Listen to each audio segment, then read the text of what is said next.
Hello and welcome to Palace Intrigue. I am your host, Mark Francis. Many speculate Harry cannot be too happy about Meghan sharing photos of the children. Ingrid Seward told The Sun they've spoken about social media and how damaging it can be, especially for young kids, and how worried they are about it. And then the next thing you know is Meghan is posting quite personal, very charming pictures of her husband and the children all over everywhere through her Instagram account, so it just doesn't make sense. I would love to know what Harry thought, but I suspect he might be a little uncomfortable, because Harry isn't really a great self-promoter, unlike his wife, who is. I think he would prefer to be a little more circumspect about who saw photographs of him and his family, but I can't imagine that Meghan would have done it without his knowledge. However, an insider floated a different theory to the Daily Mail, saying, Harry is completely heartbroken. His dad refuses to see him or the kids, not even on Zoom. It's a last resort. He's tried everything, calls, letters, but nothing's worked. This is his way of saying, look at what you're missing. Meanwhile, Harry has reportedly left palace insiders utterly bewildered after claims emerged that he wants his children, Prince Archie and Princess Lilibet, to retain their HRH title so they can decide for themselves one day whether to become working royals. According to The Guardian, a source close to the Duke of Sussex said the intention was to give the children the choice when they are older, despite Harry and Meghan having stepped back from royal duties and relinquished the use of their own HRH styles back in 2020. Royal commentator Richard Eden wrote in the Daily Mail that palace staff are struggling to make sense of the couple's stance. One royal source told him, Harry and Meghan apparently found official duties in life within the royal family unbearable, yet they want this for their children. It doesn't make sense. The children became prince and princess following King Charles' accession to the throne, though their HRH styles are not used publicly. While Harry and Meghan have been critical of royal life in recent years, they continued to use the Duke and Duchess of Sussex titles granted by Queen Elizabeth II in 2018. Meghan recently spoke about the importance of the family name, telling people, it's our shared name as a family. It means a lot to me. In the news.co.uk, Daniela Elsa writes, Harry is coming. In 2027, Birmingham will host the next Invictus Games, and Buckingham Palace is reportedly very quietly nosing around the idea of using the event as a stepping stone to sort out the 21st century's biggest family feud, that of Prince Harry, the Duke of Sussex, and anyone who owns a crown or has the word "the" in the name section of their passport. For the very first time in yonks, the noise coming out of the palace are vaguely, waftly conciliatory, based on a major report from Camilla Tominey in The Telegraph, who also broke the story that Harry was dating suit star Meghan Markle in 2016.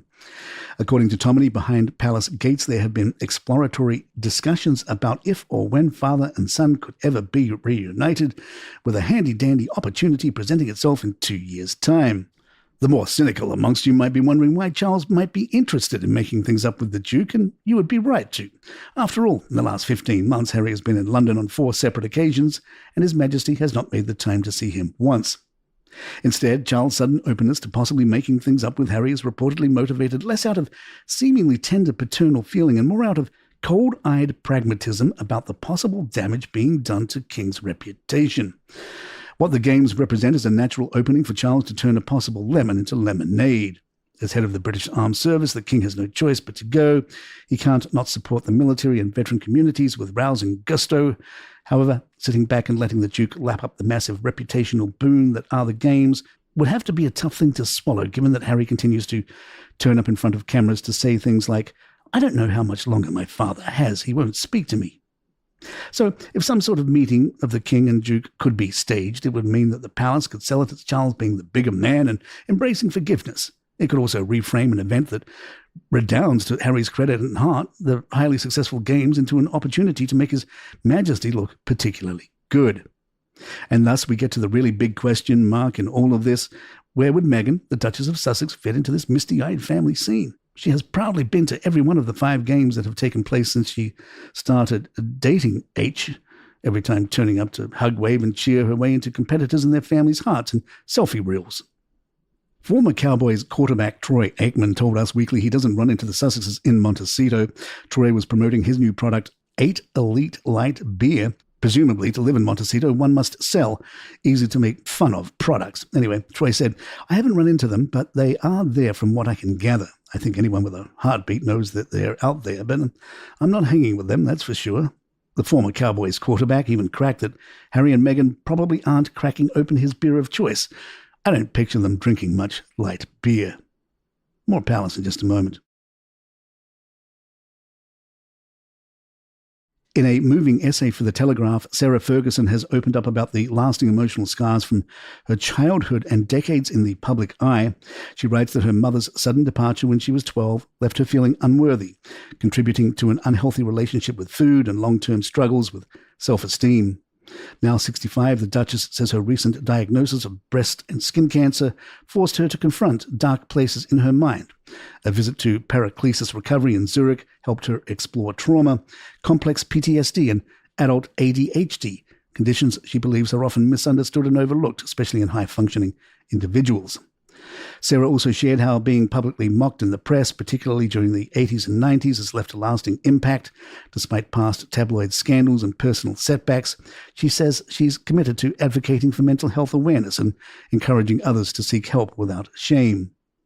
Mental health knows no boundaries, she writes. Let us continue to support one another and work towards a future where mental health is treated with the care, respect, and attention it deserves.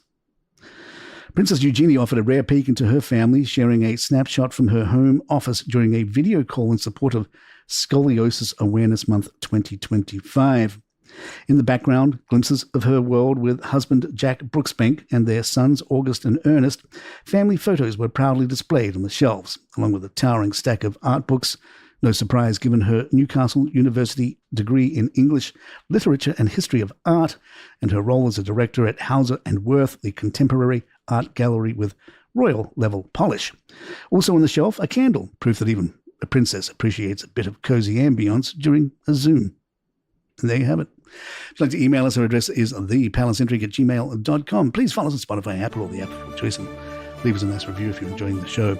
I'm Mark Francis. My thanks to John McDermott. This is Palace Intrigue. Good times.